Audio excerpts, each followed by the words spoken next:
আসসালামু আলাইকুম আমার প্রিয় ভাইয়েরা, কেমন আছেন আপনারা? সবাই আশা করি ভালো আছেন। আসলে আপনাদের মাঝে একটা ভিডিও নিয়ে আসছি, সেটা হচ্ছে আমি দীর্ঘ সময় কোয়েল পাখির খামার বন্ধ করে দিয়েছিলাম। আসলে বদলির ব্যাপার ছিল। তো যাই হোক, আমি আবার শুরু করলাম আপনাদের মাঝে। আজ 200 ডিম এনেছিলাম, আমার ছেলে খাবে রেখে দিলাম, আর 180টার মতন বসিয়ে দিয়েছি।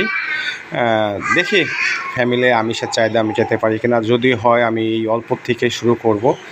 আর একটা দুইটা ডিম ভাঙা আছে, অভিজ্ঞ খামারি ভাইয়েরা আছেন যারা, তারা একটু বলবেন যে ডিম ভাঙা বলতে কি, ওদের সাদা পানিটা বের হয় নাই, এমনি টোপ পড়ে আছে, ওইটা বাচ্চা হবে কিনা।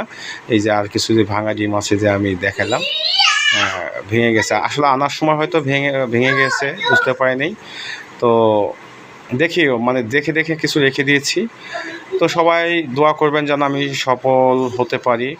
আর আমার এই ছেলেটা খুব চঞ্চল, কিছুই মানে না। তো যাই হোক, সবাই ভালো থাকবেন। আর পরবর্তী বাচ্চা হলে আপনাদের আপডেট দেবো। আসসালামু আলাইকুম।